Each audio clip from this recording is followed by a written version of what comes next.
If you want to go from a bird chest to having absolute calcium cannons, keep watching. I'm going to explain what's likely stopping you from getting the chest you want and how to fix it. What's up guys, Joel here, back with another video, and today we're talking about the tits, chest. There are so many times in the gym where I see people throwing around large amounts of weights or training their chest a certain way, and despite this effort, they don't have an impressive chest to show for. And being that chest is not an easy muscle to grow, I thought it would be a great time to give y'all free sauce. We're about to go back into the colder weather.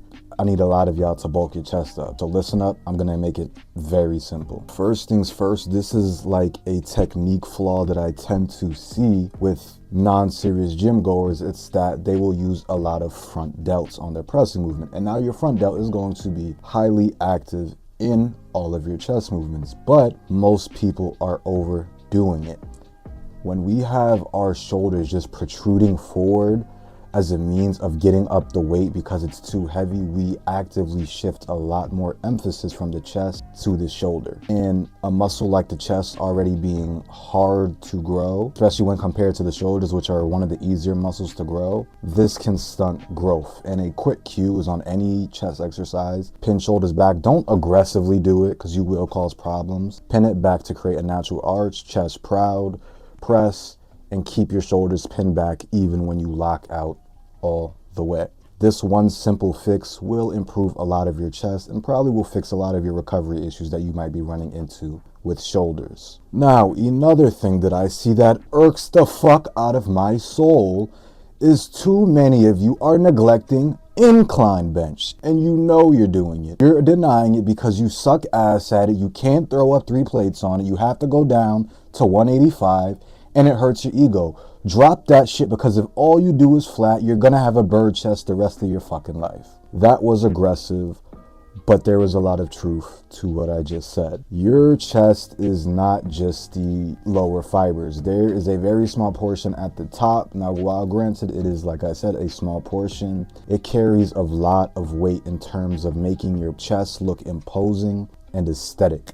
And because most people are neglecting it because they can't humble themselves to get good at incline bench press, they are actively cluster fucking themselves and holding their progress back. The fix is simple. Just do more incline bench. If you're hitting chest twice a week, which you should, you don't have to stop flat benching. Have one day where you do your flat bench first, and then have one day where you do your incline bench first. Always do both on your chest day. For the love of God, stop neglecting it. So many of you, from just going from only doing flat to doing flat and incline movements, will see a huge explosion in your chest. Even me, I've developed my chest over a long period of time, but I attribute a lot of that to me just getting good at incline pressing. Additionally, incline pressing hits your lower and mid pec pretty much just as well as flat bench press, while being way more effective at hitting the upper chest fibers. Not saying it's overall better, but you need both, so stop neglecting incline. There is so much untapped potential, and if you guys stay consistent for even just 2 months on really improving how much you can incline, you will see changes. Even a lot of you who are doing incline dumbbell bench, you're treating it as just some random accessory that you're not progressive overloading. No, you need to get good at incline bench. You need to get strong on whatever incline pressing movement you're doing, and you will see a lot more growth. So stop being a badissy and start doing your incline bench. Another thing that I see people fuck up when it comes to chest is how often they hit your chest and the volume. Your chest is one of the slowest recovering muscles. In addition to that, pressing heavy weight is one of the hardest tasks even for powerlifters. People who press heavy weight are usually over 200 pounds. Your chest is not only hard to grow, but the process of growing and recovering your chest is slow. So a lot of you are doing too much. You're doing so much flat bench, so much chest movements. And because of this, you're having so many sessions where you're down 2 reps and then you're up 2 reps and then you're back down 2 reps. And you're like, okay, well, that's just kind of the gym is. You're going to have bad days. But no, a lot of you are just overdoing it with chest.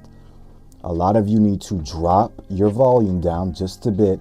Focus on getting your technique, intensity, and exercise selection proper, and you will see better progression while recovering a whole lot better.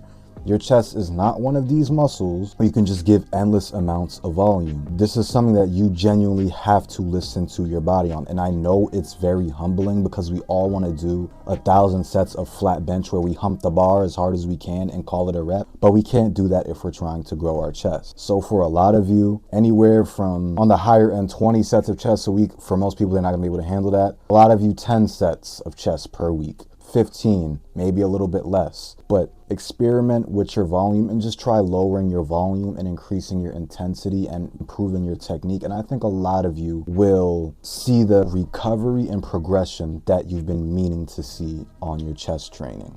Get your recovery and volume in check for chest. This is a slow recovering muscle. It's a slow burn muscle in general. Now, another thing, progression. We all know in order to keep building muscle, we need to keep challenging the muscle, meaning adding more reps, more sets, progressive overload. The biggest thing is I see people benching the same weight or pressing the same weight months and months on end. And at a certain point, you kind of have to humble yourself and go, hey, maybe it's time for a bulk. Because on a muscle like the chest where it's already slow to recover, if you're not progressive overloading, you ain't gonna see no growth. A lot of you need to track your lifts and your notes and really get on top of making every workout slightly more challenging than the last time, and even going on a bulk. Chest is one of those muscles where if you're struggling, you're probably going to need a bulk because it's stubborn. Getting good at pressing is hard. It's just neurologically hard. It's hard to progressive overload. It recovers slow. I'm convinced that the chest does not want to fucking grow. It just wants to stay the way it stays. So this is one of those muscles you have to be more intentional and more forceful about your growth. So locking in on tracking your sets, getting your progressive overload in check, going on a bulk if you have plateaued on most of your pressing movements, especially the pressing movement that you use to track week by week. You need to break this plateau, and a lot of you need a good, well-controlled bulk. And if you guys want a video on bulking, comment down below. It's gonna come soon. Range of motion. This is something I see people fuck up all the time. A lot of people, when they hit chest, stop here or stop here.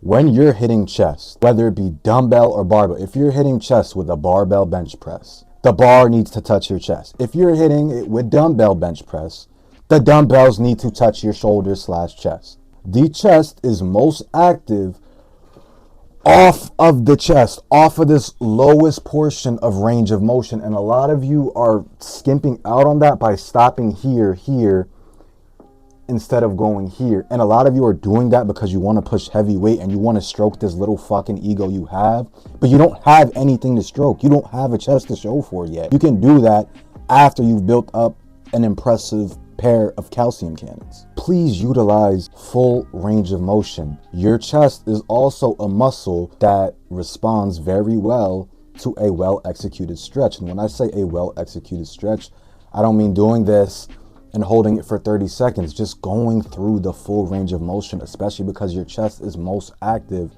off of the bottom. Please, a lot of you are missing out on like half of your chest gains because on all of your chest exercises, you're doing sissy ass half reps like you're a fucking girl. Stop, bro. Just do full range of motion. Nobody cares if you have to drop the weight 20, 30, 40 pounds. You're gonna look like this for the rest of your life. Then you're gonna start making roid accusations to the people who took the time to drop their ego, get the technique right, and grow their chest. Stop. I'm telling you, you need to do full range of motion. Your chest is a stubborn muscle. Damn near everything you do regarding your chest needs to be dialed in. This is one of the most common things I see in gyms, and it irks my soul because it's obvious. I don't care if you don't have the flexibility. Start doing mobility work. ChatGPT will give you whatever mobility exercises you need if you tell it everything about you. And a random tip, do more push-ups. You know how when you were young and you started doing push-ups, your chest got bigger? Yeah, you can still fucking do that. It's a calisthenic. This is not one of those situations where your recovery is going to be stunted because it's a calisthenic. Do more push-ups. It's just a good exercise. It's not going to fucking hurt you. Do more push-ups. Your chest will blow up. It's a random thing, but it's like, y'all become fucking jabronis, bro, and you forget like the foundational shit. It's like how everyone knows pull-ups are like the GOAT of back exercises. Push-ups are the same thing. As long as you take them to or near failure because they're a calisthenic, you'll see good results with them, and they won't even really fatigue you long term. It's a win-win. Just do more push-ups, bro. You don't have good enough chest genetics not to. So if you want it bad and you want to stop being the sissy that's making gear accusations on everybody else, start doing more push-ups. And the last thing is patience. Even for me, with someone with good chest genetics, my chest didn't start to look impressive until around 3.5 years of lifting. Meanwhile, every other muscle was very well developed. As I said, your chest is a slow recovering muscle, and getting good at pressing is an extremely hard thing to do neurologically. So give it some time. But if you dial in your recovery, you go on a bulk, you fix your technique, you don't neglect your incline pressing, you don't ego lift, and you stay consistent and patient, within 6 months to a year, you will see huge improvements on your chest, even less for some of you. There you have it, guys. I just gave you everything you need to not do / fix in order to get a big chest. Let me know what other videos you want to see next, whatever you guys are struggling, need help with. If you personally want help building a program, comment the word help with your Instagram and I'll shoot you a DM. And I'm gonna see y'all next time.